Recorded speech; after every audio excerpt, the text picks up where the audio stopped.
I'm not guilty. The camera doesn't fall off the edge of this thing. They're very sturdy.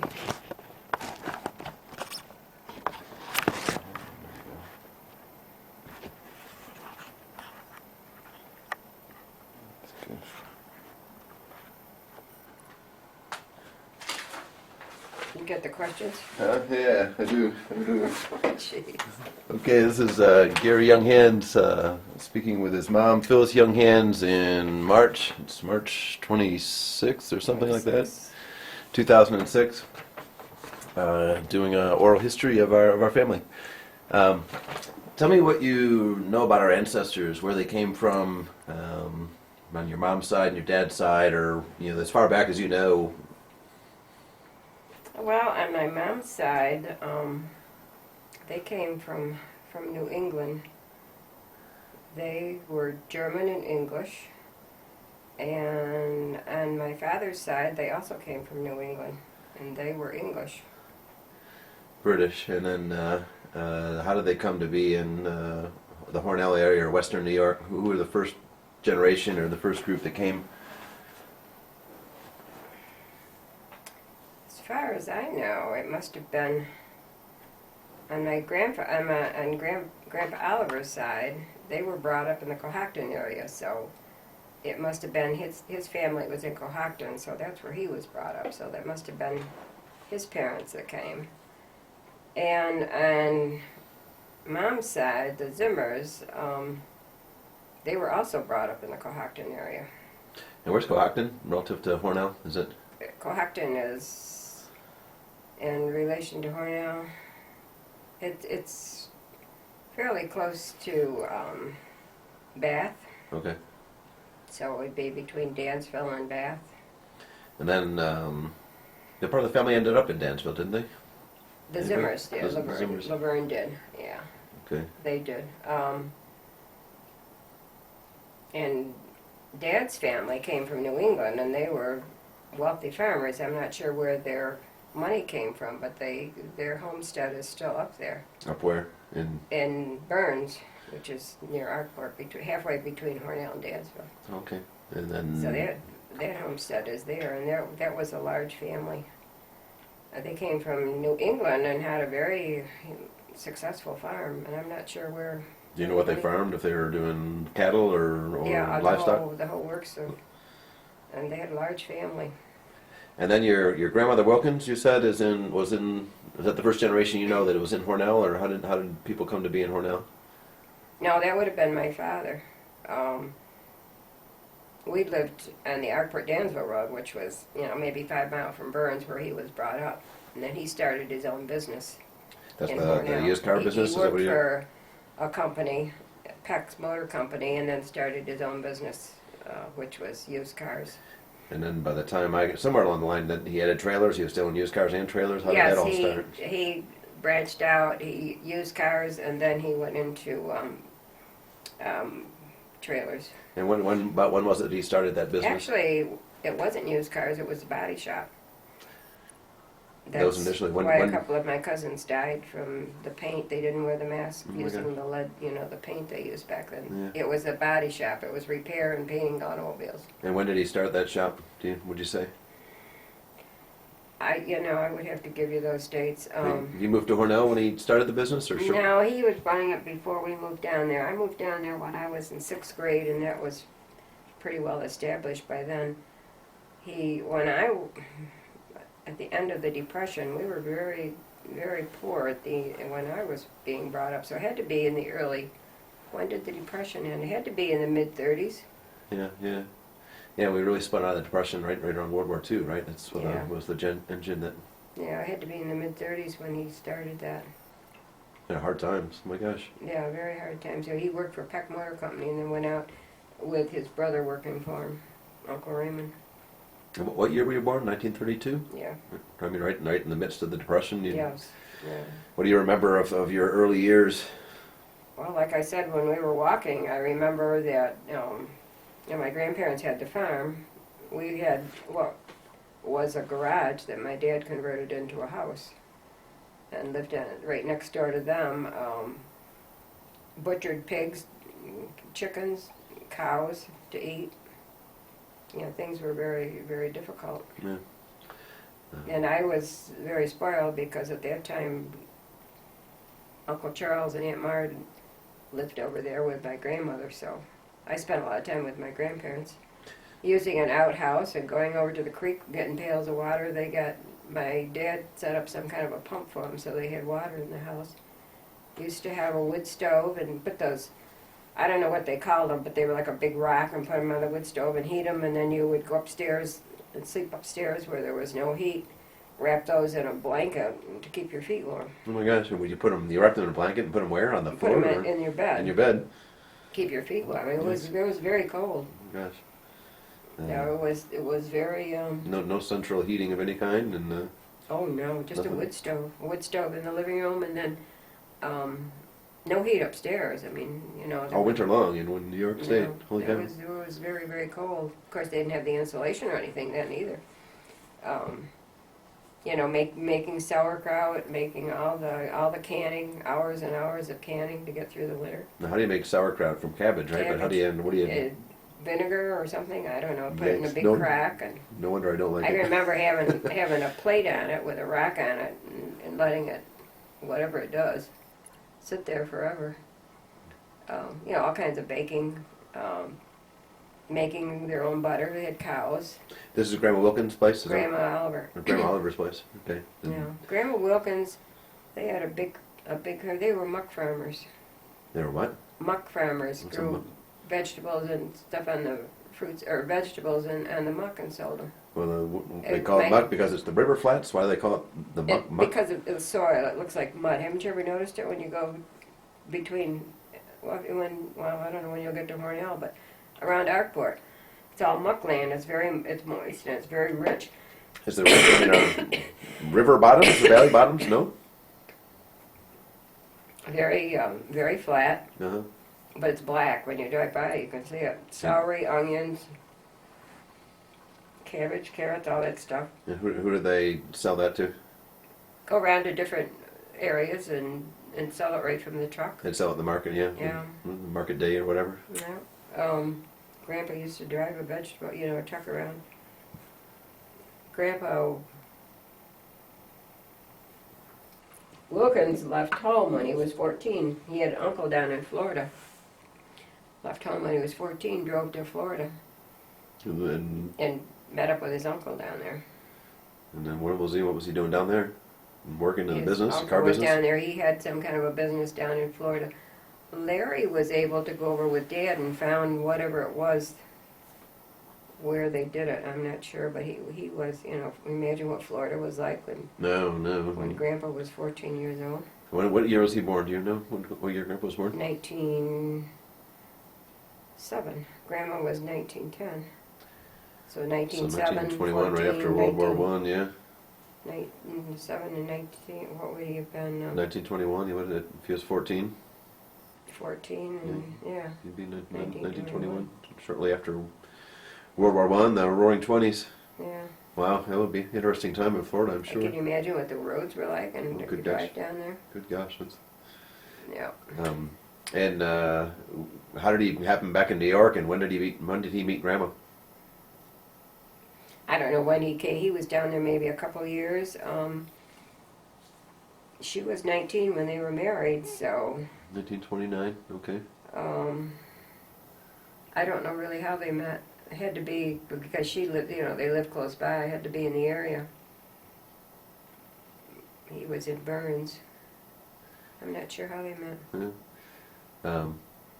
So then you were in 6th grade. You moved to Hornell, and I remember. I mean, what I remember is first, you know, their home, their house, which was the trailer with a whole addition on the back and had the bedrooms. No, that was when they retired. That was later. Okay, so what was it? Where did you live at first? Up on the back road there, where this, I don't know. If Up you above on the cliff. Right, up on Where the back. Muriel was later.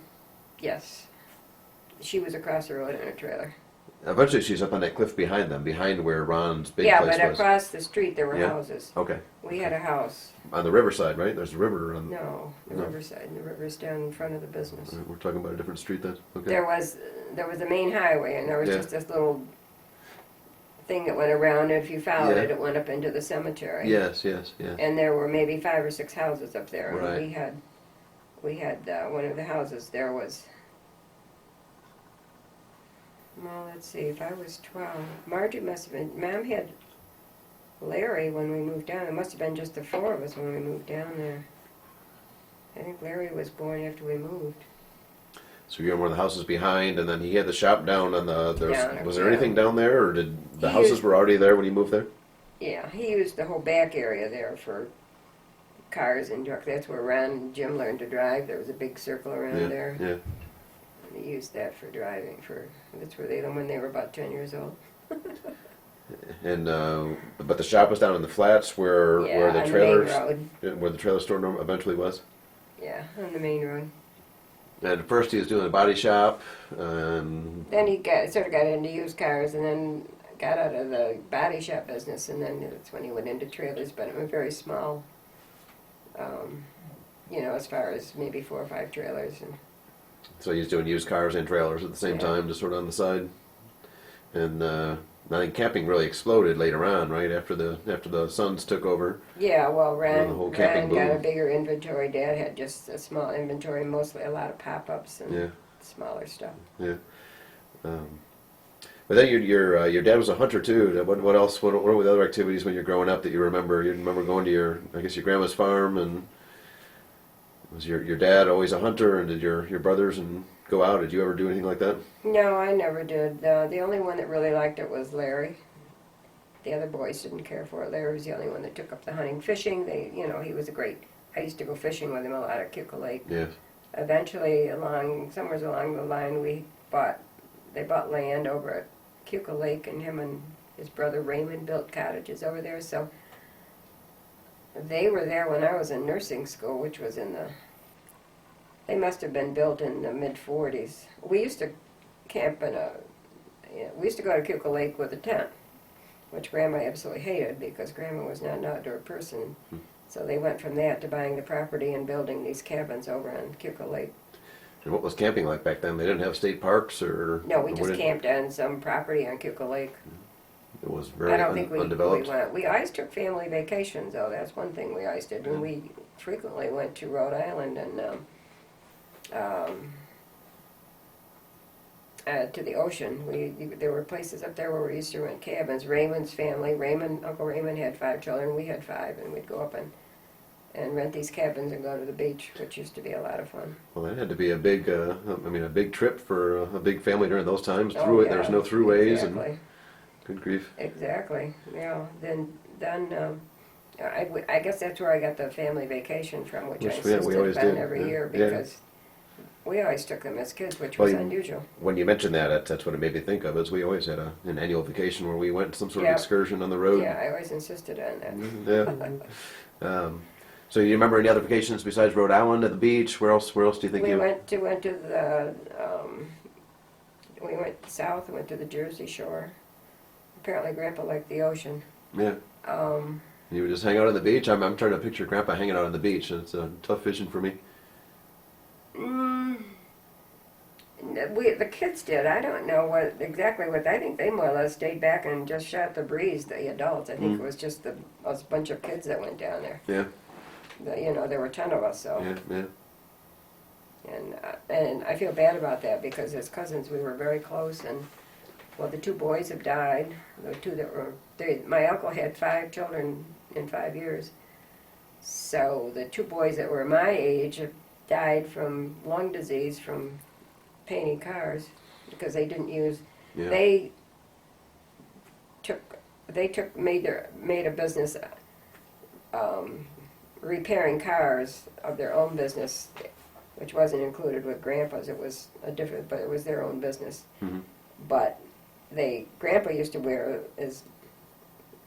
I don't know, but some kind of a mass. But the Yeah. younger boys just would never do it, and they It's the lead paint or something. got lead disease, got lung disease from painting cars, and both died very sad deaths of Very young. lung disease. I mean, as The 3 girls, or the 2 girls and 1 boy, are still living, but we aren't as close as we used to be. what are their names? Hmm? What are their names? Have I heard of them? Miriam, Barbara, and Harold probably haven't. Yeah. I usually see them maybe once a year now, Uh, but they're in the Hornell, or what area are they in? they're in the Hornell area, yeah. And what's their last name? Wilkins. Or, well, the 2 girls are married. Yeah. Yeah. Harold Wilkins, he's the only boy left. And the 2 girls are married. What else is there? What? Well, Grandpa frequently had cabins too. He stuck to the woods. I'm sure you remember the cabin. Do you remember the one up on the hill? We used to call it the hill, up on the hill. Yeah. Where was that exactly? It's up outside of Hornell, between Hornell and Canisteel. Does Larry own that now, or? No, I think Pam and Jeff bought it, or Oh, I really? think Pam and Brian bought it. Is it? Ron took it. Ron owned it, or whatever. Yeah. He bought the land across the street in that land, and I think That Brian. big open field, right? Yeah. Did anybody ever develop anything more up in that area, or is it still sort of the way it was now? It's still that way? Just the cabin was there. Now, do you remember the year I caught? It was, I don't know, it was for a kid who loved snakes. It was flush one year. It must have been, they were just born, and every rock I picked up, there was baby snakes all over the place in different there? species. And somebody had a laundry detergent box, which is what I ended up putting them in. And I had like 13 baby snakes in this laundry box. And I remember, I think I brought at least one of them home, but they were I'd never seen since then, baby snakes, 6 inches long. I mean, it looked the exact form and shape of a. That's where you got them up there. Yeah, we were up there, and whatever it was, running around. And, I mean, the time of year it was. Ever go sledding up there when we were? I do remember going up We there used in to the go for wintertime. like a mile down the Yes, road. yeah, Yeah, because Ken and Debbie used to go. Yeah, that used to be tobogganing. Yeah, well, that was another thing that Grandpa always did with us, was riding downhill. We used to go up behind the country club. This was when I was in nurse's training, come home weekends, and Grandpa would go sledding with us, and so he wasn't any kid by then. But he was just a great outdoor person. Yeah, was he outgoing as a younger person? I remember him. He was hard of hearing and wouldn't wear a hearing aid, so it seemed like he withdrew. He didn't interact a lot. Was he more? Yeah, he was a party boy. Was he? Yeah, he was outgoing. He was moody. Yeah. He had mood swings. He Does he? stayed away when he had a bad mood. But he was involved in your kids' lives and Oh, yeah. active and what Yeah, with vacations. If he worked very hard, but I guess in his, I think in a way, him and Grandma didn't have a lot in common, so he sort of did his own thing, but I don't think she minded staying home. I mean, he would go hunting, fishing, go off with the guys. But as I said, we always had our family vacation. Yeah. Yeah, he was always there. What I'm sorry. No. What kind of church did you go to, and what was your religious experience Well, growing up? Grandpa was Methodist, and I'm not sure what Grandma. We went to the Methodist church for. Grandpa had an uncle that was a Methodist pastor. He was the one that he baptized me. Somehow we got involved in St. Paul's, and that's basically where we were brought up, in St. Paul Evangelical and Reform. And Grandpa didn't go to church much. He didn't get into religion much until his later years. But Grandma always made sure that we went to church and Sunday school. That Yeah. was her thing. I basically went a lot to the Methodist church because that's where my friends went. But the rest of the family went to St. Paul.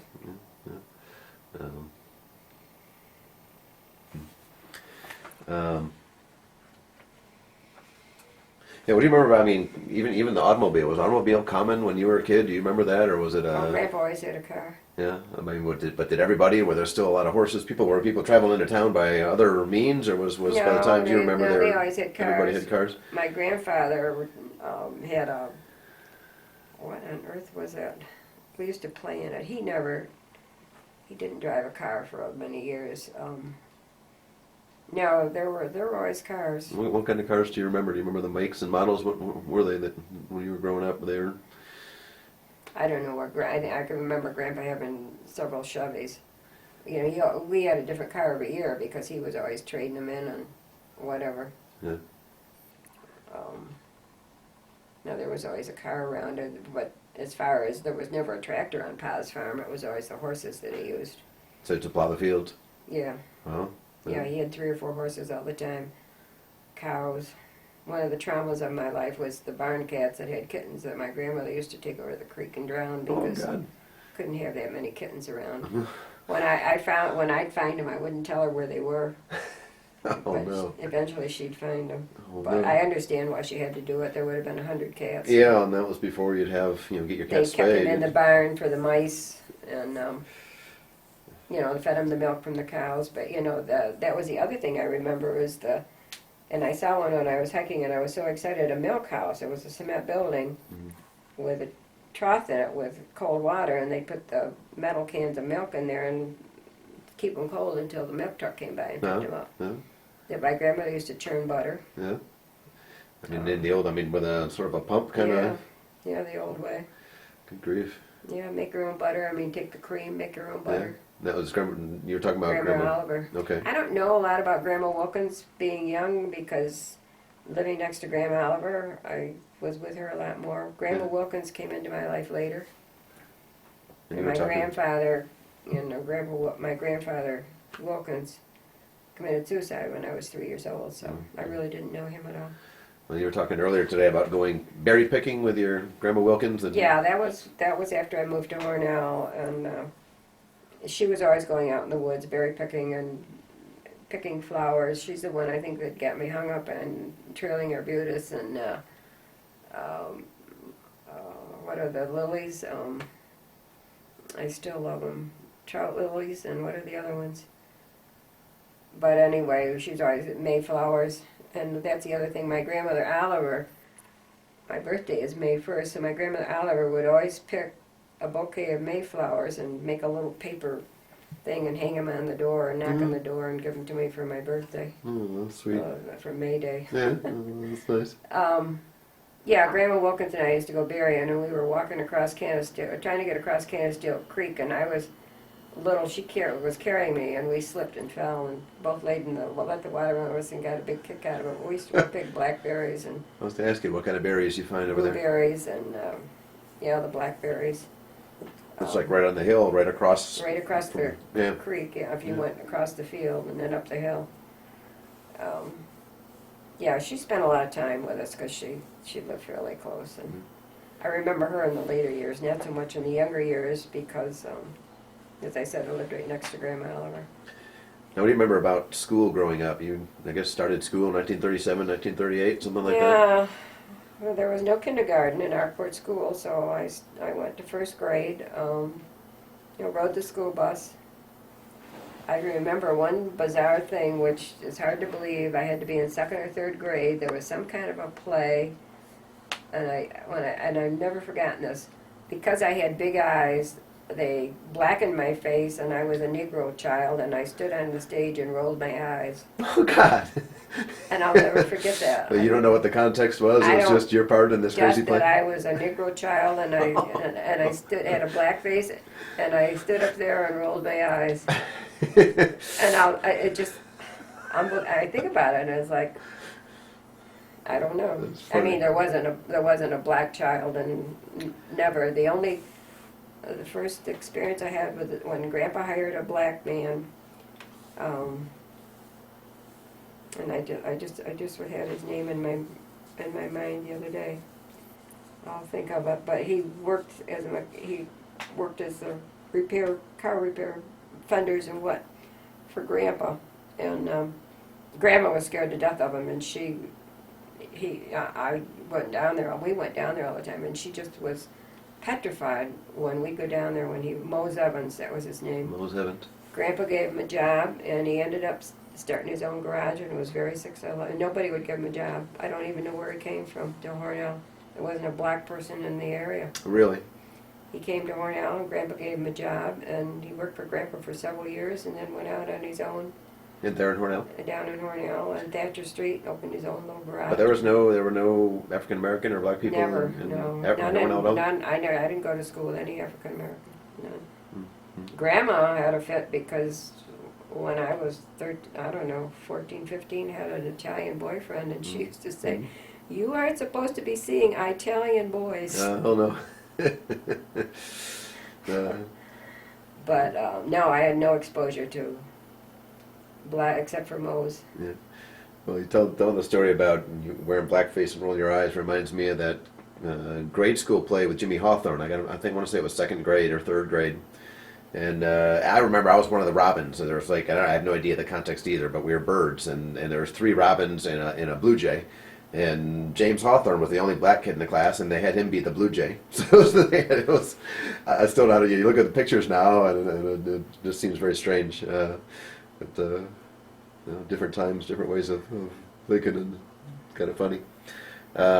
What else do you remember about your schools? Was it did it seem rather modern, or how do you remember any of your teachers from your early grades? Not really, no. I had good teachers. You know, I did well in school. School was a pleasant experience for me. I think I was a little traumatized when I think it was in the middle of 6th grade that I left and went to Hornell, which was, of course, a lot bigger than the country school. Our classes were very small in Arkport. I know I never had any problems in, but I adjusted well in Hornell, and walked to school, which was, you know, a mile and a half at least. All year round, winter and summer. No, once in a while, you know, but basically, Grandpa would take us down once in a while, but we didn't have any school bus services. And then when I was 8th grade, I guess, I transferred. Grandpa was a friend of the bus driver up to Alfred Alman. Even though we didn't live in the district, we all transferred to Alfred Alman. Because it was a better school, or why did he do that? Because the bus was right there at the corner, came right to the corner and picked us up, and so we all transferred up there. But eventually, they changed the rules, and I was the only one that graduated from there.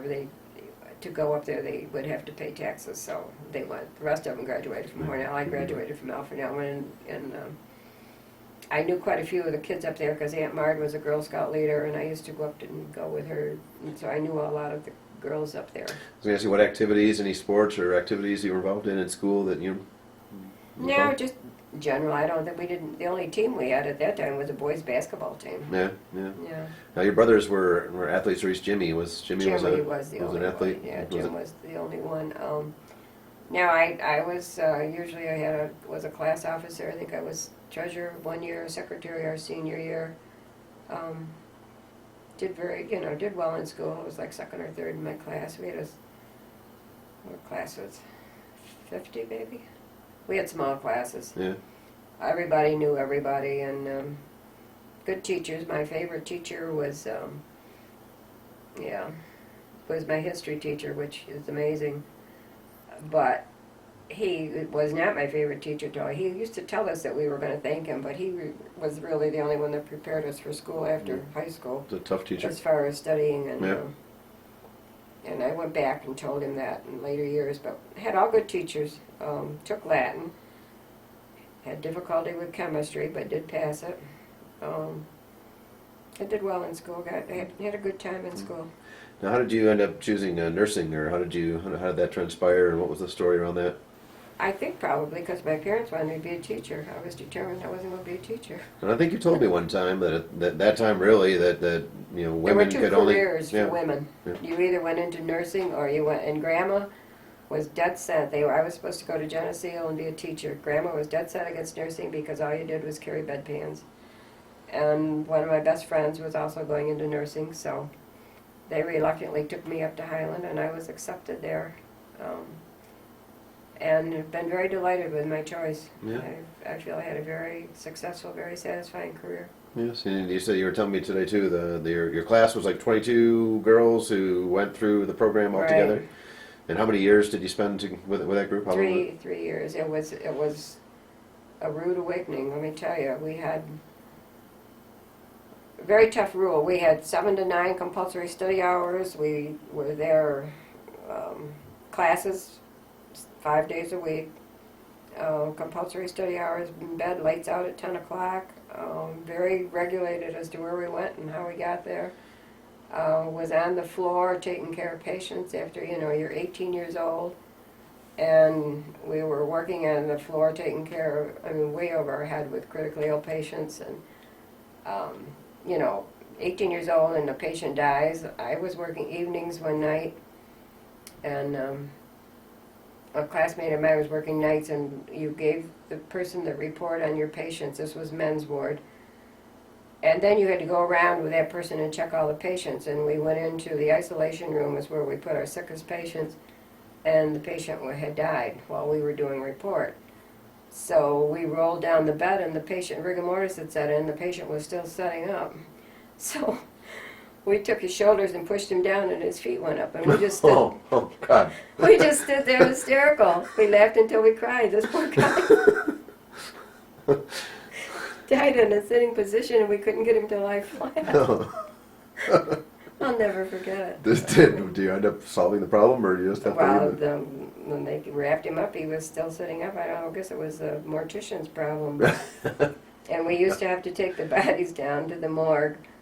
And we had, on the men's ward, a black orderly, and he was petrified of dead people. And it was just a real experience to get him to go with you to take a patient down and put him in the You don't want to morgue. go? Yeah. But, I mean, talk about growing up fast. We And, really grew up fast. and you were the same 20 to 22 girls for the 3-year period, and the dormitory was right next to the hospital, or where was that located? What? The dormitory, or where Right on. it was right in the hospital? Yeah, right in the there hospital was a grounds? dorm, and then you would come down, and there was a library, and we had, and then the dining room, and there were 3 classes. There were freshmen, juniors, and seniors, and we all became very close. And that would be like 1950, 1952, and that. 50, I graduated in 53. Okay. And we went three months to Rochester Psych, which was an experience within itself. It had a lot of Korean vets, a lot of vets in there it was very difficult. In the psych ward, you're saying? Hmm? They were in the psych ward? Yeah. And then we spent 3 months at pediatrics at Strong, which was also a nightmare because they were all 4-year degree students, and they looked down on us like we were nothing. So, and then we went to Trudeau up in the Adirondacks for 2 months of tuberculosis training. Wow. So, Uh, got in trouble up there. what do you get in trouble for? Grandpa got a letter. We went out a lot up there, and we had a curfew up there too, and we decided, it was Sylvia and Elaine Conklin and I, we decided they couldn't do anything to us because it was our last night, so we came in when we felt like it. Oh no. And so they sent a letter home to Grandma and Grandpa, Yeah, well, which they weren't too excited about. well, what did Grandpa think? I thought I remembered you telling me a story when Grandpa thought you were going to the big city. Was he pleased about that, or what did they think when you were going to? He was better about it than Grandma was. Grandma was the one that was upset about it. Yeah. She just didn't want me going away that far. Yeah. They were very, they came. Well, we took turns, but I went home a lot of weekends. They were good about coming up and getting me. They came. I was up at Trudeau at Christmas time, which was devastating because I had not been away from home at Christmas. And Grandma and Grandpa came up, drove up to Trudeau, Wow. spent some time with me, brought my Christmas gifts up. So Mm. they were supportive, and they were very proud of me once they got used to the idea. Yeah, good. Yeah. Well, I think my tape's about to run out, so take a break and change tapes.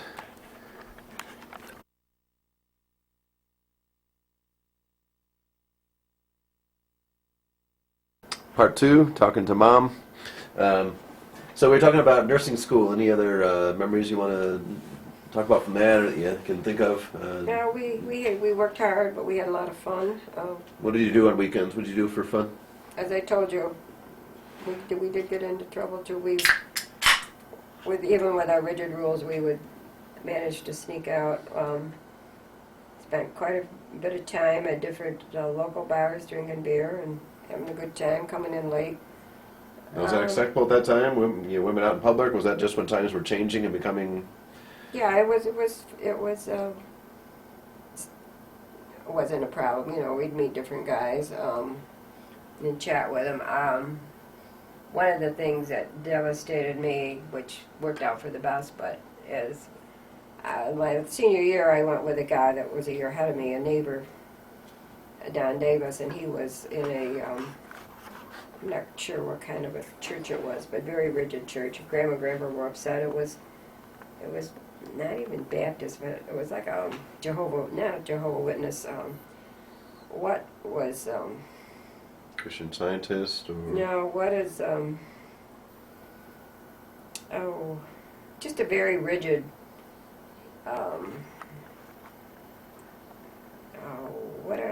What is the one like Tammy?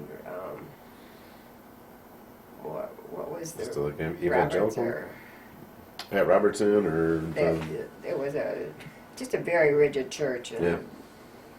off base, and he went there, and so I started Pentecostal going or there. something? Yeah. Hmm? Pentecostal, one of those? Yes, that's it, Pentecostal. And Grandma and Grandpa were real upset about it, but anyway, I liked him a lot. We went together for about a year, and we talked about getting married, but he had no intentions of going on to school. I don't know what he was going to do, but just get a job someplace, and I wanted to get an education, and this was very much against the belief of that church. And For a woman to do that? yes, you were subservient. And so he told me that if I went away to school, that was it, and I didn't believe him, so I went away to school, and within about 2 weeks he had a new girlfriend, so that was a devastating thing for me. It turned out to be for the best, but it was interesting because his brother was in the service, and I came home one weekend, and his brother came over. He was home on leave, and I went out with his brother, and his brother and I, his brother drank, and we had a great time. But anyway, that was upsetting to me. Yeah. But as far as we used to go to the movies, we were a very close group, and we just had a lot of fun. And we're still close. Every 5 years we get together. Yeah. And we had our 50th reunion and spent the weekend together, and we're still. And you said 15 or 18 of the women are still around and coming to the meetings. How many are still coming to the reunion from the original class?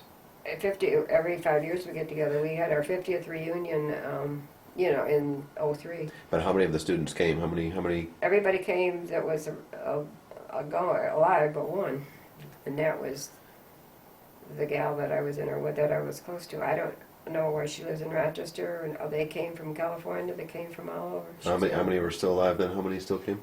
What do we have? 18 there. 18 out of the 22. Yeah. Wow. Yeah, we're still. We still get together and have a great time rehashing the old times. No, it's an amazing bond to have lasted all these years. And it was interesting because one of the instructors that we had that was the toughest on us, and I didn't think we were ever going to like her again, until she died, came to our gatherings, and we had a great time with her. Yeah. She's the one I made a bed with a patient in it, and it was a big deal because it was the first time I made a bed with a patient in it. Put the sheet on wrong and had to take the whole bed apart and do it over again, and the patient was so upset with her, he was going to tell her off because I thought that was so, had the sheet wrong side up. Yeah. That's all. And never put any linen on the floor. Yeah. And that is such a stickler with me. Well, no. My work when I went to the Advent house with a patient a couple of weeks ago, the lady I was working with, we changed the bed. Yeah. She took the pillows off and threw them on the floor. I almost lost it. It's like... But we had a lot of fun with the interns and the residents. There were a lot of them our age. We used to be on call. We'd have fun with them. We were very instructed when a doctor walked in. They were God. We had to get up and give them our seat. And we had to treat them like they were, but we still had a lot of fun. My two favorite places were the nursery and the OR, which I went back to eventually. Yeah. Now, how did you decide? Like with nursing, you still could have worked for a private doctor, or you could have done a variety of things with your degree, right? Or were you trained specifically to work in a hospital? No, we could do whatever, but decided to stay at Highland. I have my original letter. I think we started out. That was the other thing in nurses training. We worked a 44-hour week. We had a day and a half off. Worked all 3 shifts. And so you started right in. What was your first department? $1.10 an hour. $1.10 an hour. My original letter. 1953. Yep. And what unit or what department did you work in? I worked on a general floor for a very short time, and then went to the OR. Basically, that's where. Then after I got married and had a baby, was out of nursing for what Linda was 6, so what, 16, I was out of nursing for good 12, 14 years, and then went back. And what did you do? Was that when you were in surgical intensive care? That's what I always No, remember. I went back working nights because of the children. And what? It So was a very difficult decision because Dad was 100% against it because women, it was proving to our friends that he couldn't support the family and I had to go to work. I stayed home for 2 years and I went crazy. I went to church groups, I tried all kinds of different stuff and nothing satisfied me. Yeah. And I just needed a challenge and went to work for your father and that lasted about 3 weeks. imagine that. He said, all right, if you got to go to work, you come work in the office. And I wasn't allowed to answer the phone. All I did was shovel papers around. Yeah. So I got angry one day and I said, you hire some dimbo to do this. I'm out of here. I'm going back to nursing. Yeah. It was a little stressful, but he realized that I needed to do that. Yeah. So I worked nights. So you're a floor nurse at night, in the general floor again? Yes, in general surgery, I worked nights so that I could be home in the morning with when you kids went to school and slept in the evening and did that for quite a while and then got the opportunity to work evenings in the surgical intensive care and that was my most challenging and probably my most satisfying nursing, but I did that for about 6 years. But that sort of wears you thin. Yeah, and that was through much of my childhood because I remember that specifically Yeah. in surgical intensive care. So then I decided that at that time nobody left the OR because that was the ideal job and there was an opening in the OR, so I went to the OR and stayed there for 14 years until I went to Lattimore. Still worked in the OR, Mm-hmm. but loved the OR and liked orthopedics particularly. Yes. Well, backing up, I skipped over and wanted to ask you if you had any memories about World War II in your youth, because you would have been, I guess, a teenager, and Dad had some very, very powerful memories he had from the air raids and stuff in the city and the things. He always used to tell that story about crashing his bicycle into a parked car because they were having an air raid and all the street lights were out, and he was rushing home and so Yeah, forth. the thing that strikes me is the rationing. Because of the family, and you could only get like 2 pairs of shoes, and I can remember my grandparents giving my parents whatever it was you needed because kids need more shoes. I mean, the rationing. They ration things like shoes? Yeah. I mean, I knew gasoline and things like that, but I had no idea. Hard And goods. I can remember the gasoline, the rationing. I can remember. I don't remember specifics, but remember sitting by the radio, listening to FDR and the explanations of what was going on. And the family would all be around the radio, Yeah. your folks and the family? Yeah, used to sit around the radio and then I can remember the joy when it was over. Yeah. Did you have relatives that were in the war that you remember? Laverne. Laverne was in World War II. Laverne, and he was in the worst of it. He was the only one in the family that I know of that was in it. I think some of the younger ones got deferred because of being on the farm. Mm-hmm. Do you remember it affecting your dad's business at all, or anything like that? No. You might not have Mm-mm. been exposed to that part. So back, I guess, out of nursing school, you met Dad through the Nevadas. You knew Elaine? Yeah, there was at Elaine's wedding, and Midge was in it, and Midge was supposed to be fixed up with Dad, and they didn't click for some reason, and Dad and I did click. And So you were there. How did you know Elaine Nevada? She was in a But how did you know her? nursing school. Oh, okay, she was in one of your. Okay.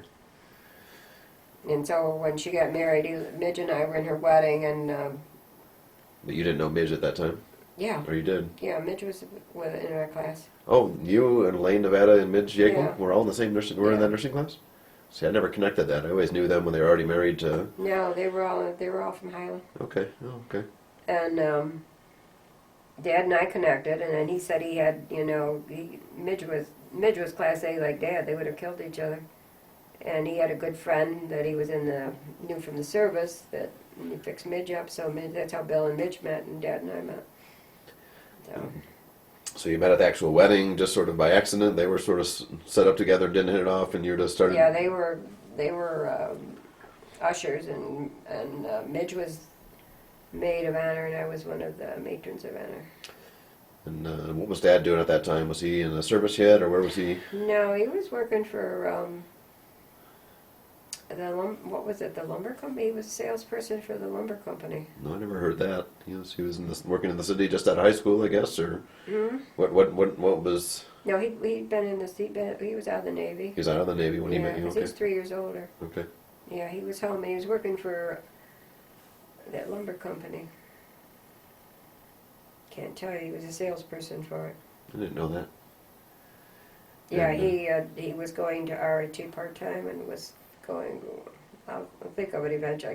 He worked for he was a sales rep for a lumber company. And where was he living at the time?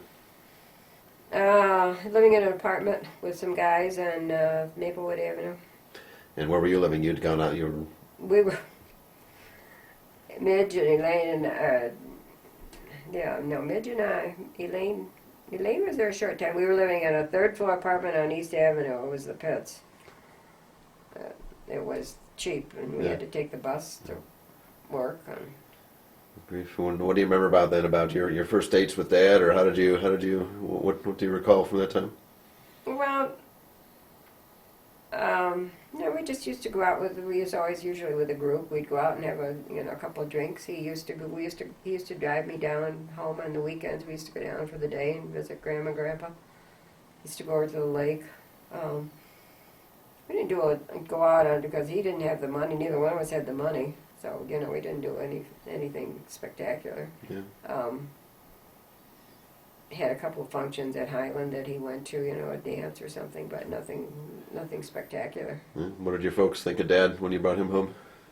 Oh, they liked him, except Grandpa was tickled to death because he was such a city boy that he didn't know anything about cars or Yes. anything like that. Dad used to pick on him all the time. Yeah. Because he never wanted to learn anything, so it didn't matter to him. Yeah. Well, He was a little overwhelmed with, I don't exactly have a quiet family, Yeah. so with everybody around. But he fit in well. Yeah. And how long was it before you got engaged? How long did you? We were together in about 6 months. Really? Got engaged, got married, got an apartment. Where was your first place? Ramsey Park. We lived in upstairs apartment, and then we went from there over to Ava Street, which was also an upstairs apartment. And then he got into the insurance business and got transferred to Jamestown, Okay. which never worked out because he was a died and true Rochesterian, and he said when he got home from the Navy he would never leave Rochester again. The opportunity came to go with Allstate, but the opportunity was in Jamestown, so he went to Jamestown, and we were both unhappy there because it was a 3-hour drive back. We used to come home to Hornell once in a while. And that was 1954, 1955? When was that? 55. And he just couldn't wait to get back to Rochester. We were both, it was in the middle of no place. And how long were you down there? A couple of years maybe. Yeah. And then State Farm was coming into New York State, and he heard about that. So he went for an interview, and with the idea that he would come back to Rochester. So they hired him. They were delighted to have him and sent us back to Rochester in 56, I think. That's when we bought Greenfield Road. And then was he assigned a specific territory? When they were trying to break that market then, and all those agents, I guess, started around the same time, John Christopher? No, it just sort of depended where their office was. So they was hired and cut loose He to worked develop out of the business? home for a long time, and he basically worked in Greece. Yeah. I think you basically worked in the area you lived in, and he went door to door knocking on doors, and because Allstate was new in New York State, State Farm Yeah. was new in New York State, and so it was a job getting them into most people hadn't heard of him. Well, one of the favorite stories I remember Dad telling me was he'd go to parking lots outside grocery stores. Mm-hmm. Because the women couldn't drive, and in the evenings the men would drive the women, their wives, to the grocery store, and then they'd be sitting in the car listening to the ball game, is how he would describe it, and he'd go walk around the parking lot, Yeah. and these guys would be sitting there smoking cigarettes with their car windows open and nothing else to do. And he'd pitch them insurance right there in the parking lot of the grocery store. He started the hard way, and he was very successful at it. Yeah, his basic baseline was in Greece. And you were there from then like 55, 56 until 60 or 61, because right after I was born, you moved to. When you were a baby, Yeah, because yeah. we outgrew Greece. And I'm still traumatized by it. Still haven't recovered from the trauma of really? moving Is as that a 6-month-old. It really I know affected me. you screamed for like a week, and I I remember that. I said remember something that. to I said something to the pediatrician, and he says, yeah, even at that young age, they know when they're in a strange area. I've been scarred. So yeah, I've seen pictures of the house on Greenfield Road. But you were there for 5 or 6 years, or 4 or 5. Yeah, it must have been 4 years. Debbie and Sandy were born there. Yeah, then we had, the sort of outgrew that, and then we moved to Rundecoit. And how did you happen to choose Rundecoit, or do you remember finding the house? It was a beautiful area, but how did you happen to go from Greece to that area? We had looked in Greece and couldn't find anything. We were specifically looking for, a 3-bedroom or 4-bedroom with, family room, and we had looked at Greece, couldn't find what we wanted, and so ended up going to Rundecoit. And it was a beautiful neighborhood. I mean, I had wonderful memories as a child. Nice area, nice neighborhood. Yeah, I mean, all the baseball fields over at Rundecoit were nearby, and the forest over by Pine Grove was a big part of my youth. And yeah. The whole area is very Yeah, it was a good area for you kids to grow up in. And the addition in the back of the house in Rundecoit, did you put that addition on, or was that there That when was we moved there. there? That was a big seller of the house, I think. And I remember putting up at least one year we had a skating rink in the backyard. The backyard Yes. was huge. Yeah. It had a nice backyard. It was a nice neighborhood, a good area for your kids. It was close to all the schools. Yes, yeah. An old black walnut tree in the backyard. We always had the squirrels out there. We were picking up the walnuts and the apples. So I got to tell you, that was one of my least favorite chores in the back. You'd send me back to the big bucket to collect all those rotten crab apples. That's what they were, right? They were never got big enough. Was that a regular apple tree? Could that? It was, but for some reason you couldn't eat the apples. Well, they never got bigger than a ping pong ball. They were always small and very hard, yeah. And I bit into them a couple times. They were incredibly sour. Yeah, you had your sandbox. Yeah, the sandbox was back there. Yeah, Dad built that. That was a project for him. Yeah, I remember that. Actually, I seem to remember digging that out, or when Dad was building it, I seem to have some memory of that. Yeah, he dug it out. That was my idea, of course. He dug it out and put the boards on it. That was neat, though. But building it out of the apple tree was a strategic, a tactical there. Yeah, that's where all the apples went, in the sandbox. And then we had We had the big swing set right back there. That was great. It had the glider, the one with the seats that you could go on the glider, and yeah, that was there forever and a day. We always had jumping contests. We used to jump off the swing set. We used to go crazy high and see who could jump the farthest off the swing set. And then eventually I remember a vegetable garden too. Remember later on? Yeah, that was one of my lesser brain. Dad didn't have anything to do with that. I went down. Uncle Paul got me cow manure and brought it home in the car, and Dad complained for weeks. Oh no. Uncle Paul had a beautiful garden. He said the only way you could do it was you had to fertilize it with cow manure, and I worked really hard on it. But we went on vacation someplace, and we had it for 3 or 4 years, and it was doing really well. And we went on vacation and came back, and the whole thing was just covered with weeds, and I just gave up on it. Well, I remember one year too. I think it was squash that we had. It was we more had zucchini coming out our ears. Zucchini, yeah. It was. We had a prodigious year. I remember that. We were giving it away to anybody who would take it. I don't know where I got that brainstorm from, but the zucchini. It wasn't a good one. It was a lot of work. The other curious memory I have about you from my childhood is how much you used to suntan and you used to frost your hair as well. It must have been a period you're going through or something. What do you? I think it was the hairdresser I went to. The hairdresser influenced you? I did do a lot of sun. I used to at Cuckola, ever since we were kids. I've always been a sun worshiper. I did outgrow that. I can remember, Dad was brought up in that foster home, the De Smits on Hudson Avenue. Right. And that was the fashion, to get your hair frosted. And I got my hair frosted, and I went over to visit them she used to like to see you kids. And she says, "Aren't you awfully young to be having gray hair?" And I told her what I did, and she just couldn't believe it. I mean, she was real elderly and, very conservative. And that's what I think of all the years and all the money I spent on. This is interesting because when my hair started to turn gray, the gal that I've been going to for 100 years, she said, you know, you've got to do something about your hair. You've either got to frost it or color it, cover up the gray. And a few weeks later, Dad comes home, and he always went to the same guy too. And he says, he told me that I'm getting gray hair. He says, it's really distinguished looking. I said, there's something wrong with this picture. Yeah, I go, and I've got to spend money to color it, and you're distinguished looking. Still the same thing today. But as you said, that place he used to go, wasn't it called the Captain's Chair? He used to go get his hair cut at the Captain's Chair. Yeah. Every once in a while, he'd take me with him, but it's funny. And then he used to drive way out to Greasy. He went to somebody else for a couple of times and didn't work, and he went back out there. I remember that. The other thing I remember from that time, seems like at that time, was Bob Avery coming over to our house. And I mean, he was a middle-aged guy, but I think he embraced sort of the hippie dress code for a while. I remember wearing the big, thick white belt. You know, I mean, when men used to wear, the young kids used to wear those 3-inch, you know, hippie white belts. But here he was. I think he was a prematurely balding guy, wasn't he? He was always, and I was, you know, probably 8 or 10 or 12, and I thought he was really, really, really cool. But I imagine the hippies at the time thought he was Do you remember the family always coming up for the holidays? Up to Lake Avenue or to? Yeah. Well, which holidays and which family?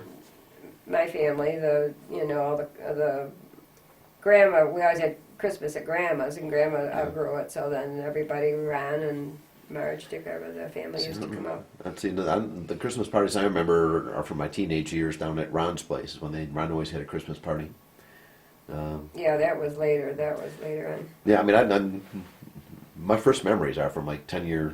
I guess one of the first memory, and I think we've chatted about this, is during the race riots in New York City when you must have been working nights. And I remember, Dad, you took a taxi to work. What I remember is watching out of what used to be your bedroom window at the front of the house.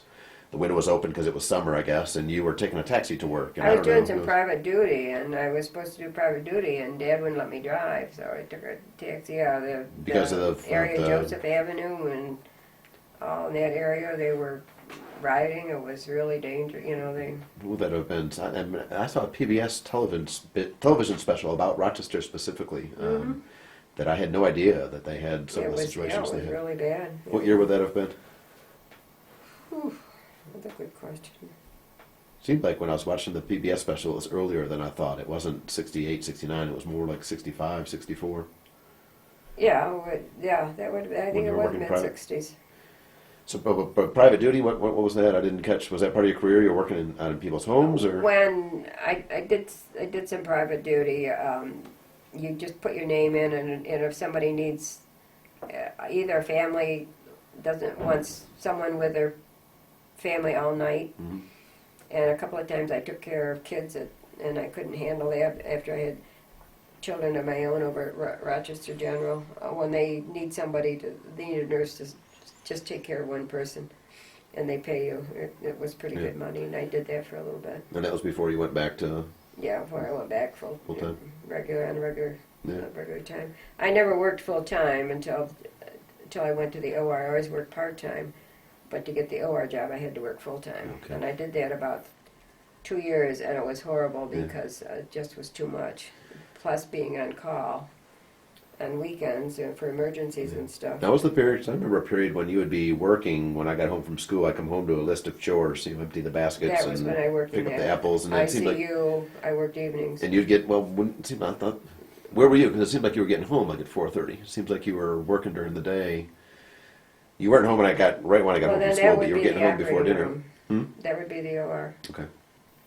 When you're working days and getting home. I worked days in the late OR. Afternoon. Yeah, and when I worked in ICU, it was evenings, which I liked the evening shift. It worked out well with the family. But then the OR was days, but it was full time, and I did that about 2 or 3 years, and I just couldn't. It just wasn't working out. It was stressing everybody out, including me, because I had to do everything on the weekend. So I told them that I either had to go part time or quit, and they wanted me to job share, and the girl they wanted me to job share would just never work out. She would, whenever that person is not there, you have to come in, and she was always sick and whatever, and I said no, and apparently I was valuable enough so that I was the first one to go part time.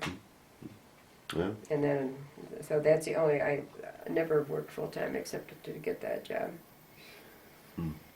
The other things I have strong memories about from a kid, and I'm not sure how many times I went there, but it's a big memory, is St. Martin's, the community center in the city. Yes.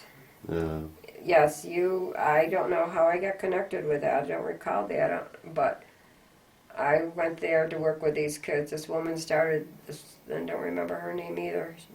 She started the center to work with the kids from the city, and she wanted volunteers, and I volunteered. The girls and you used to play sports I and remember playing basketball. stuff There was with a the gym. boys. Yeah. You must have been, what, 8, 9 years old? I don't know. I mean, I remember it being just a great time going in there and just playing basketball with the guys And every the week. girls went, And you were teaching a sewing class? and I taught sewing classes, and the girls went, yeah, that was my first, and that's what I find depressing, because I don't see any big, that was late 60s, and I don't see any big change. Yeah. And then, Yeah, this woman started this program, and I know you used to have a ball there. That was, forgot what street it was on, but it was in this middle of the city. Yeah, it was very interesting, but how long was that place around, or how long did you? they must have done it for 2 or 3 years, and then I'm not sure whether the program, what happened to it. I remember didn't I mean it seemed like I learned this from you. There was a director of it that got caught messing around with the funds or some sort of Yeah, funding. I think she did have there was some, I think that was the problem. I think somehow she blew it. It didn't last for too long, and I don't think anything really took its place. It was called St. Martin's Community Center. Is that what it Yeah. was? Something like that. Yeah. That and camping growing up. So then I was trying to remember too where all the different places. I know our regular haunts were Cuca Lake State Park and Hickory Hill down in Bath, Hamlin Beach State Park. I have a lot of memories. We went there a lot because I'd go up and stay, and Dad go back and forth. Right, because that wasn't far from his Yeah, office. Right. we'd go up there a lot because it was close, and he always drove back and forth. And they had, you could walk across.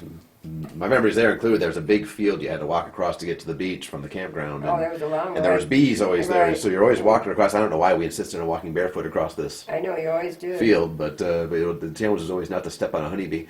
But they also had a good recreation program. Yes, They were always they doing had arts a and nice crafts, program there with classes. Yeah, you pick could up always went softball to the- games. Yeah. And then between the the loops, whatever there were, A, B, C, D, there was always ponds and swamps, and we were always in there. I mean, I'm crawling among the cattails, catching frogs, and looking for snakes and stuff. That was That was a neat park, and we spent a lot of time up there. But no, again, those were we talked about that earlier today. So were the good old days where you could cut a kid loose, and I mean, I remember you just would go and I'd come play home and- come home when I was hungry. And that was when we got TV camping. I always insisted there was not going to be television camping. Yeah. Dad always wanted it. Yeah, And I was up there for like 3 days in the rain with you guys, and Dad came that'll home. do it. We went out and bought a TV. That's when I got our first portable TV, right? Remember that? Because you kids were gone. There wasn't any place You could could go play to. games. You could play the game of life or something like that for a few hours, but sooner or later. Yeah, we spent a lot of time up there. And that's how we talked about that too. That's where I got my love of the outdoors. But also interesting. Earlier today, we were talking about how it was your grandmother Wilkins. It was sort of the adventurous outdoor person, Yeah. and then that passed through your father to you, and sort of to me, sort of the adventurous outdoor kind of spirit. It was interesting that it sort of crosses genders with Yeah, it generations. is interesting. Dad grew into it. He wasn't. It's a wonder I ever got him to buy a trailer because he really was a city boy. But Yeah. I think he loved it as much as. Well, I think you're right. I think he loved sitting around a campfire with a newspaper and a beer, and Yep, it was relaxing for him. And as I said, when he was very eager to go to Hickory Hill every weekend. We used to drive down on Friday night and have a fish fry or something on the way down, and have a great weekend. Come back Sunday night. Now, do you remember, and there's also a distinct memory from one of those years that up on that, we used to hike up to the pond on top of the hill, Right. Hickory Hill.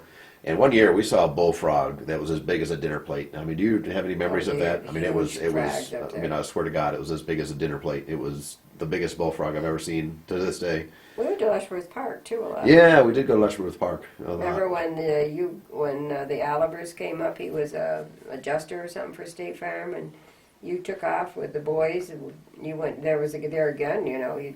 The three of you took off and went down to the creek or something. Yeah, and went down to you the were having valley. a fit because you were gone forever. We went on a major expedition. That was the occasion, and I remember this story to this day. I tell this story often too. Is the deer there were relatively tame, Yes. right? You could Right. approach them to a distance it seemed like of 10 or 15 feet, and they would just keep that Yeah. distance, but they would never run. And being a stupid kid, I was there with whoever. I guess it was those kids.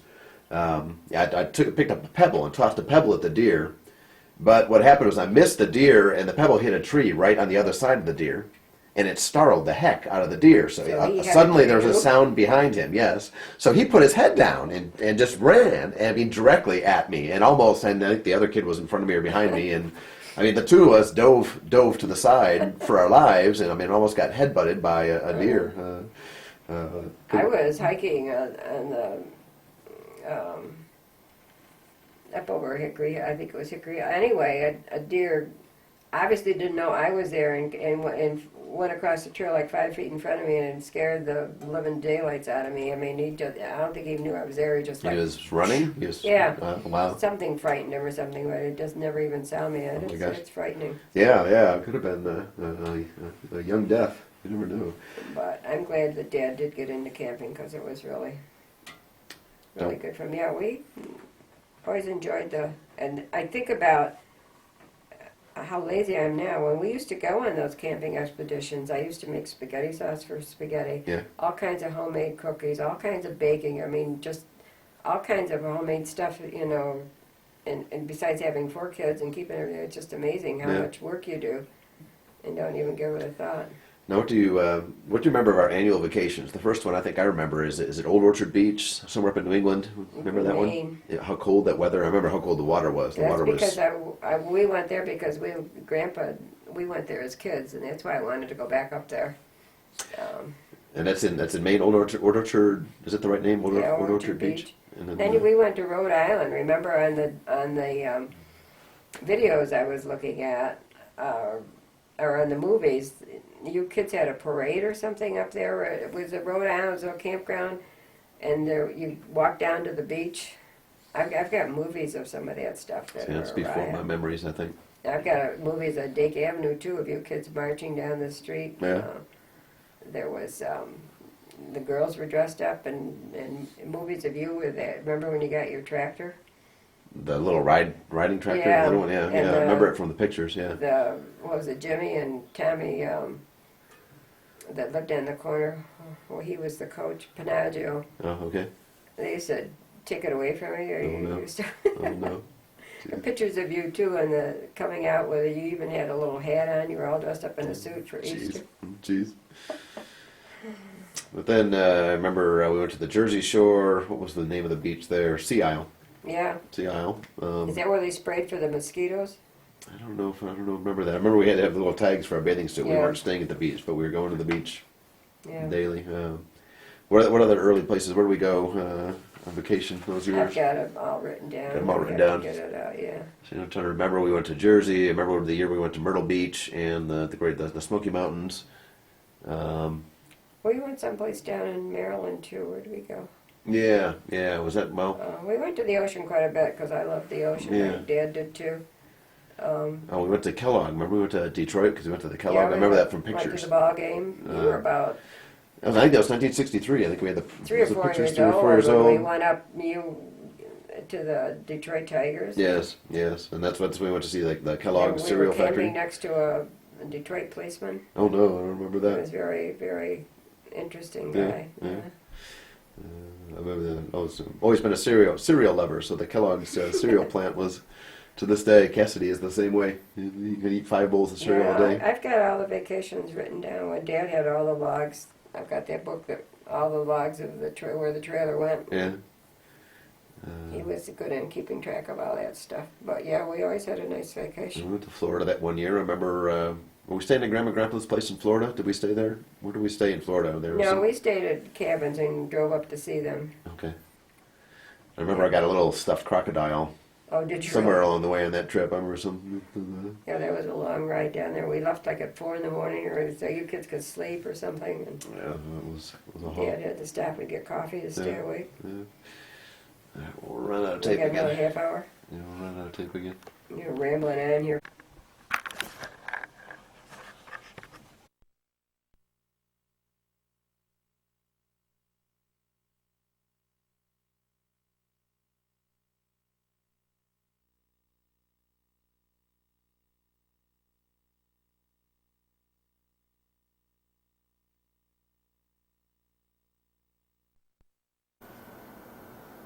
Okay, tape number 3.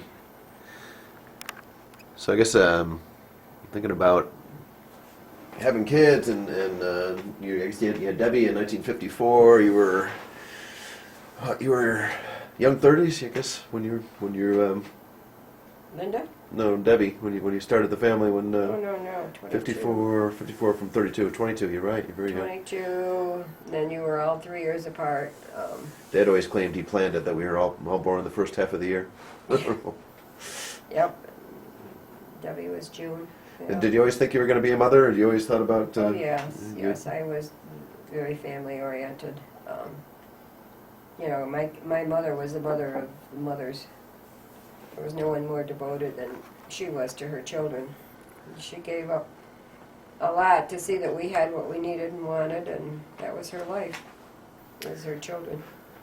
But yeah, you had Debbie when you were pretty young, and you were getting started financially. You were probably a little strapped. What was that? Yeah, I was 22, and we had Debbie. I would prefer that, though, rather than have them older. And then 3 years later, Sandy, and then you, and then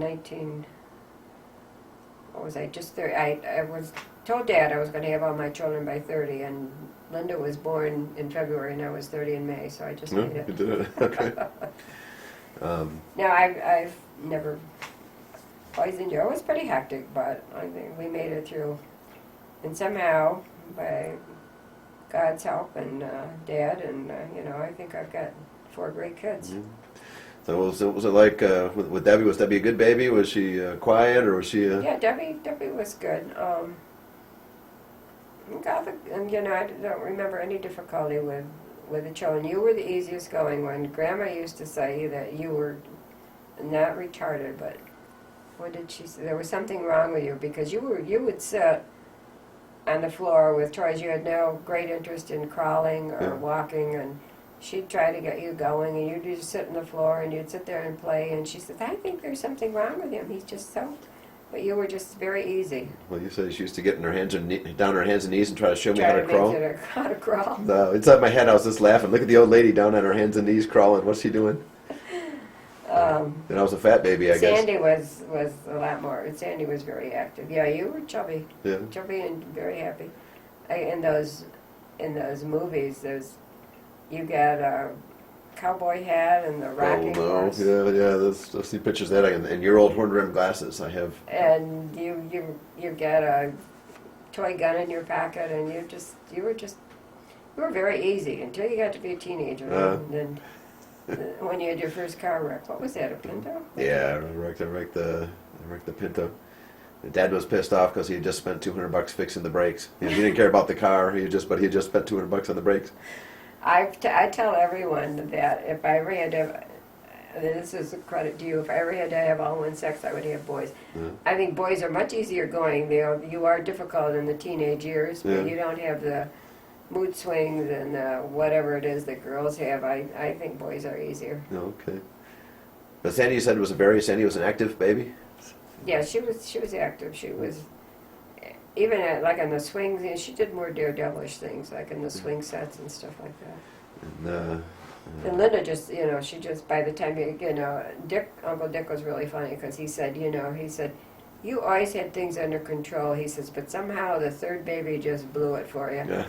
And that's what I said, after 3, it doesn't matter, you could have 4, 5, 6, you just go with the flow. Yeah. You don't worry about things.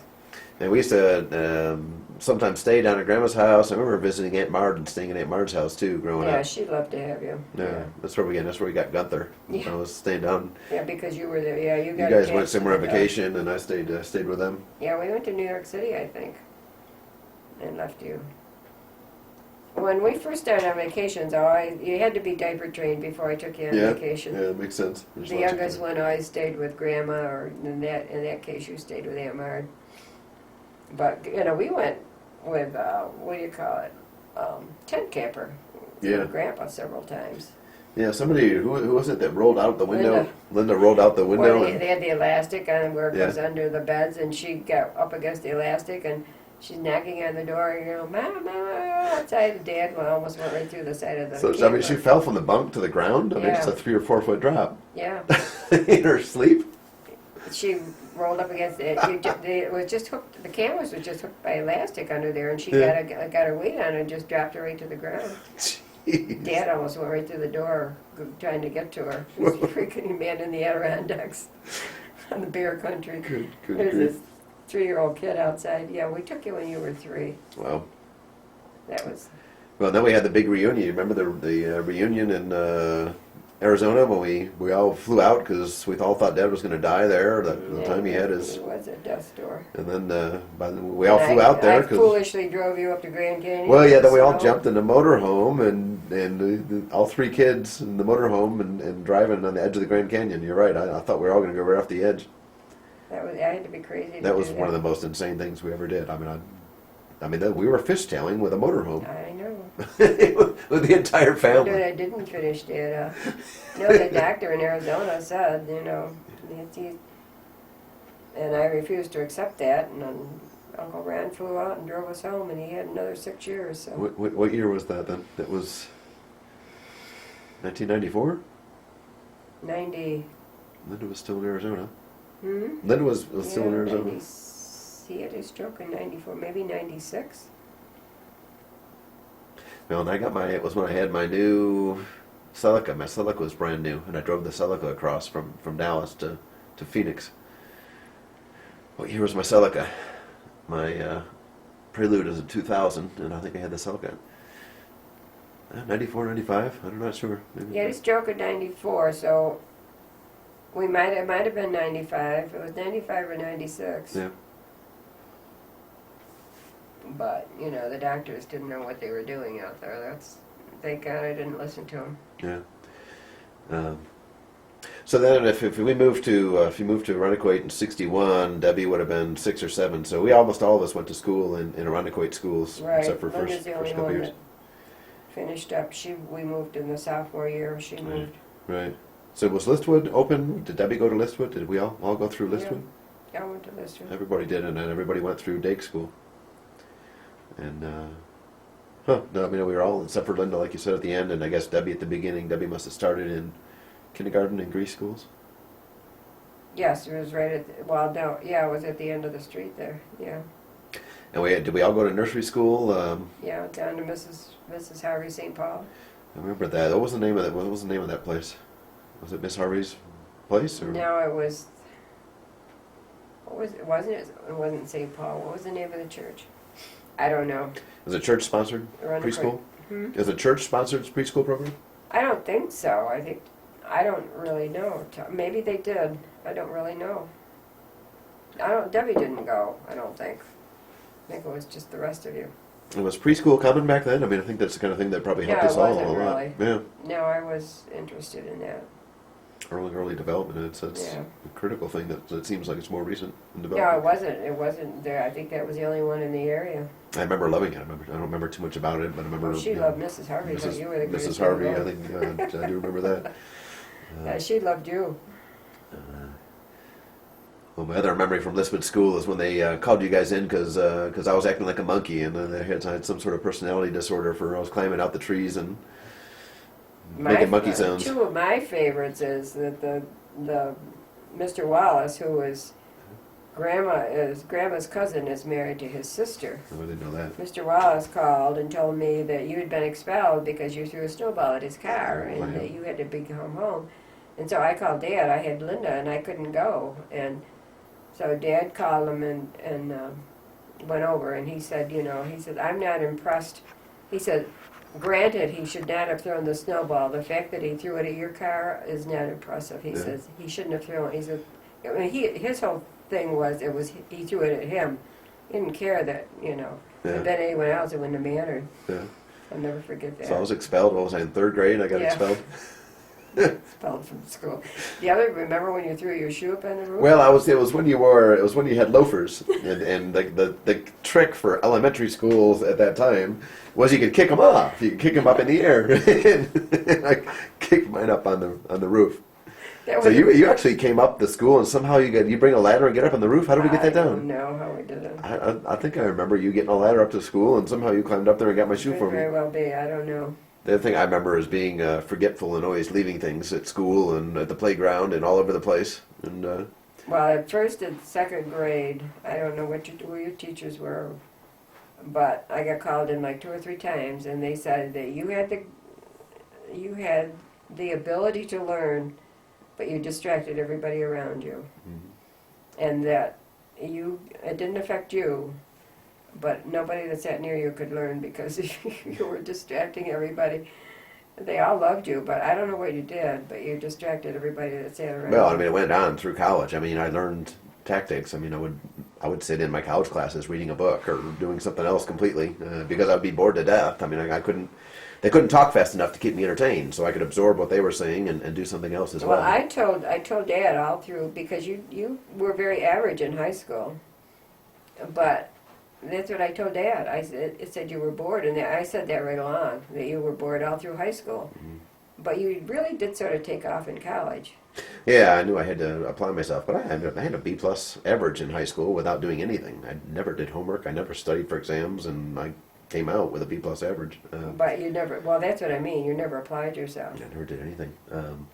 But at college, I knew it was going to be a different No, scenario. I tell everybody that you never applied yourself to.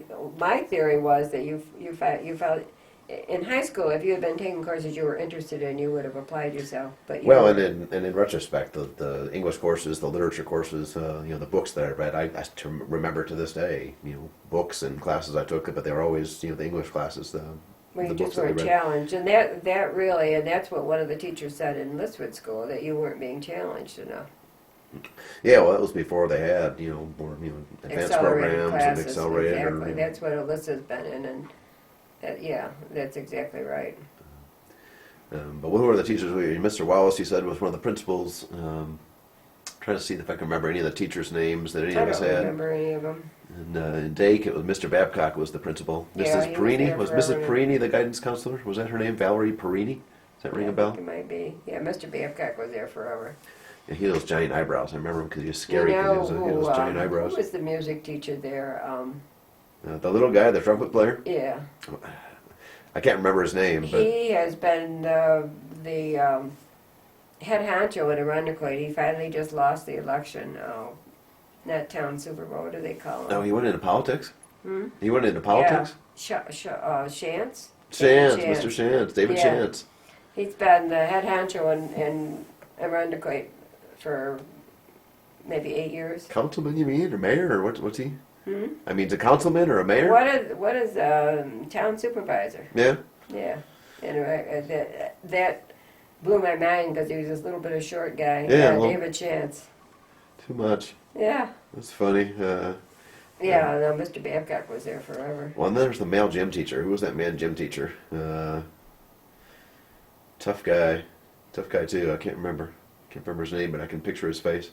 But I can also remember, and part of it is because you put the picture in that, and a photo of him is. I had a Spanish teacher when I was in 5th grade that I fell in love with. I can't remember her name, but I was definitely in love with my Spanish teacher. I had a crush on my 5th grade Spanish teacher.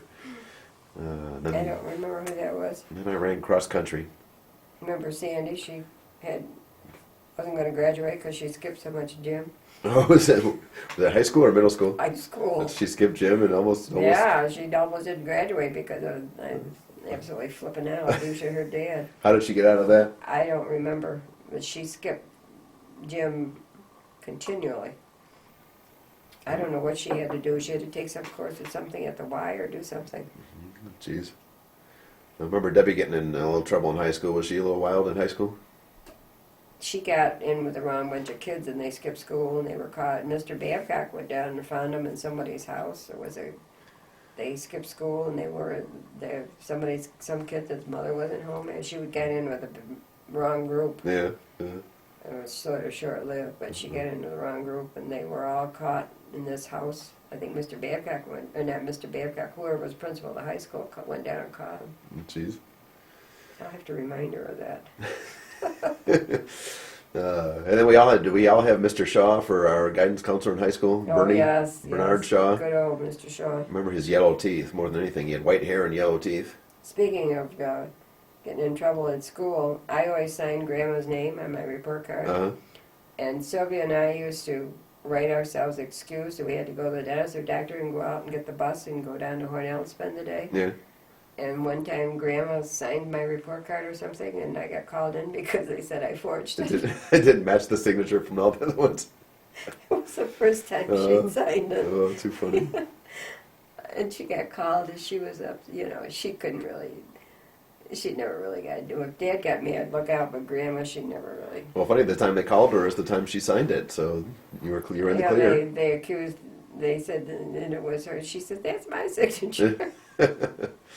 Well, so instant karma, Mom. When I used to get, Dakin and both high school, both. If you skipped a class or if you were, insubordination was my favorite rule to break or the complaint against me. But they would send a letter home. They'd write you up. They'd send you to the dean's office, and they'd send a letter home, a copy of whatever the write-up was. And you signed it? Yeah, well, no, nobody had to sign it. It was just whoever got the mail. And since since you were working most days till in the afternoon or part time, all I had to do was I used to sometimes come home at lunchtime. Oh, did you really? To get the mail. If you were home, I would try to beat you home to get the mail. I can't count how many times I pulled.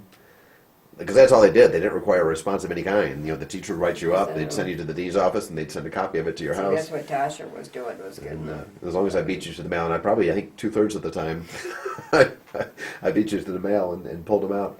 I guess you guys did all kinds of things when I was working evenings because Dad would fall asleep. Oh, jeez. Well, that was young. That was the girls. Yeah. Well, I was too young to get in trouble with that. That was a good thing. Yeah. Yikes. I don't think of what else I can remember from the high school years.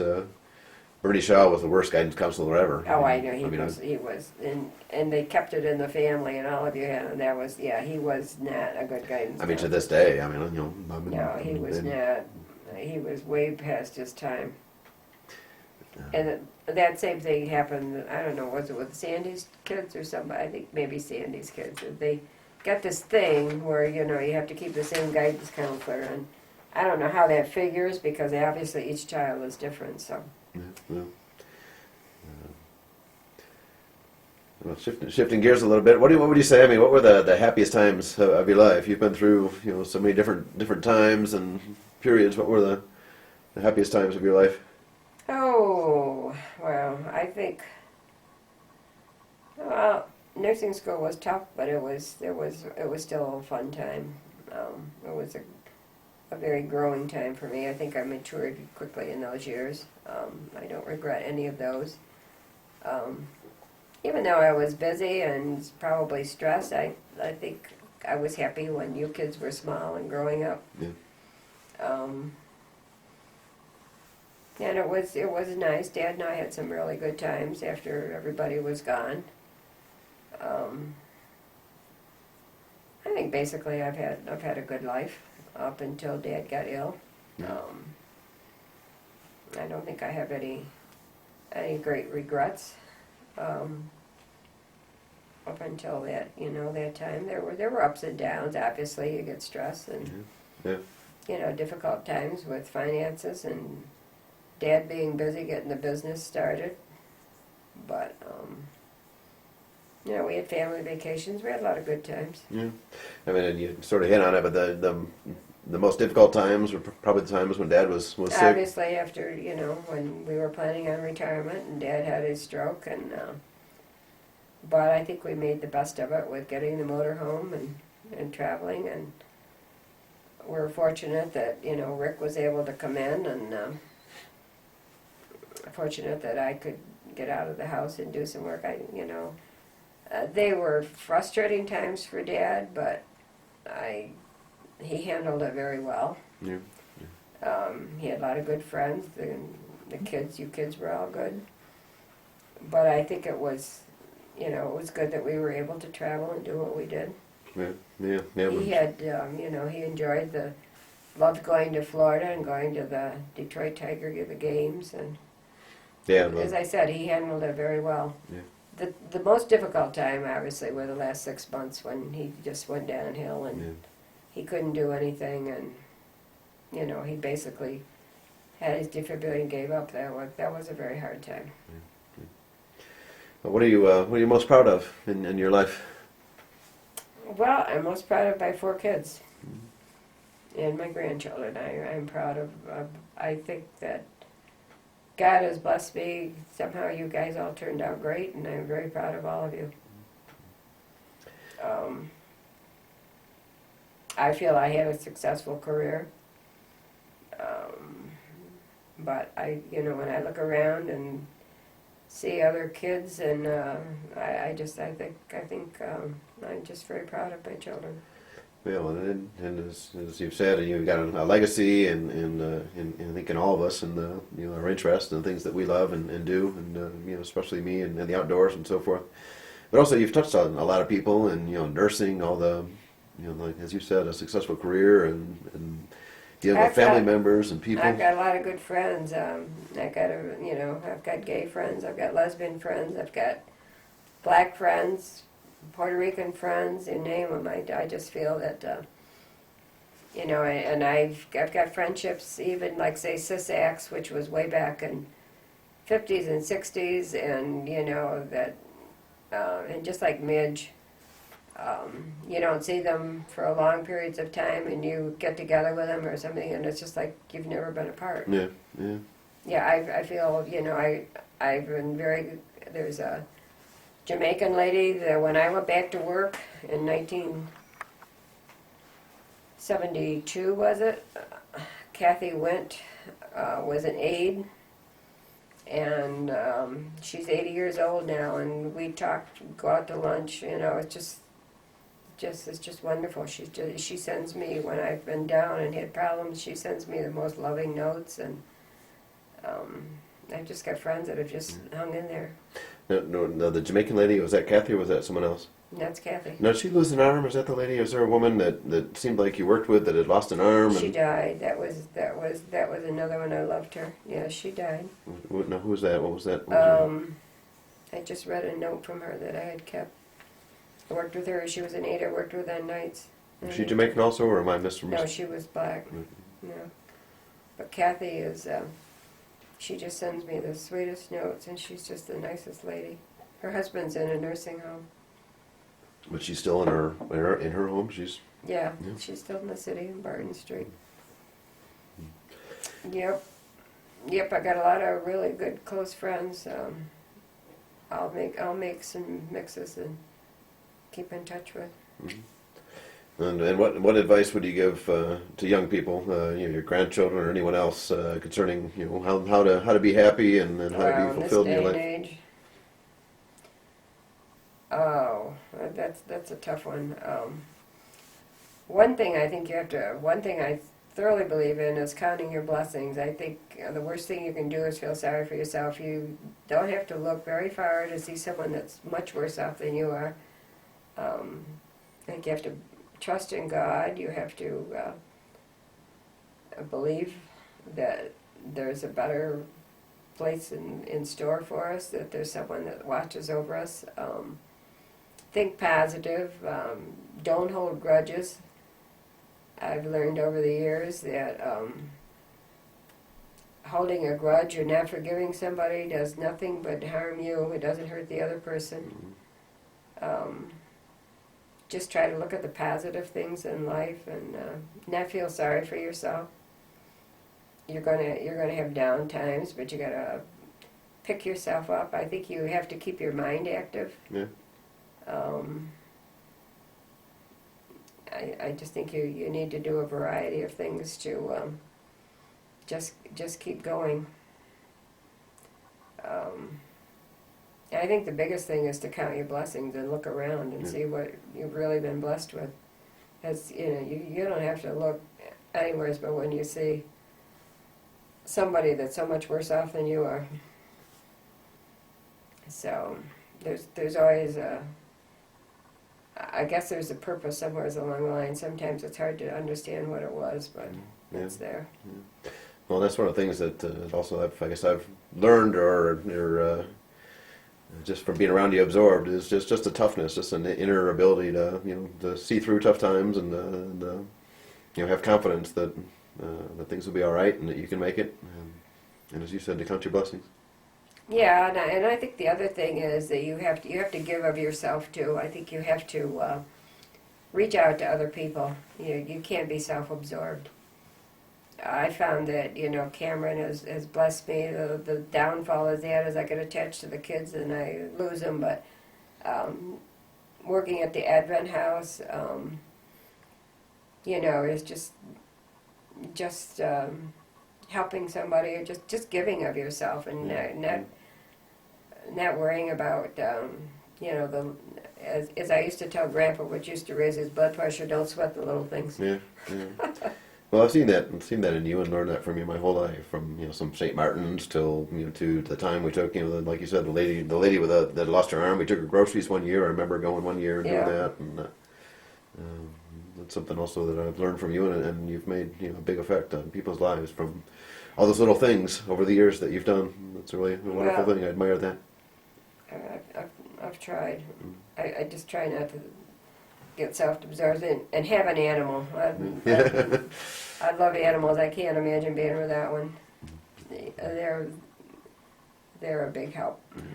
Great. Dusty's a great companion, I know. Yeah, but I see people that, you know, they just piss and moan about the littlest things, and it just isn't worth it. Well, good. We're almost out of tape again, and that's all. Run out of questions. Enough baloney.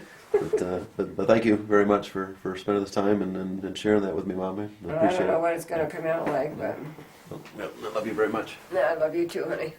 You're a great guy. Take your old lady, grandma, or mother on a vacation. It's been great. I I'm think proud of you. we're very companionable. I think it works great.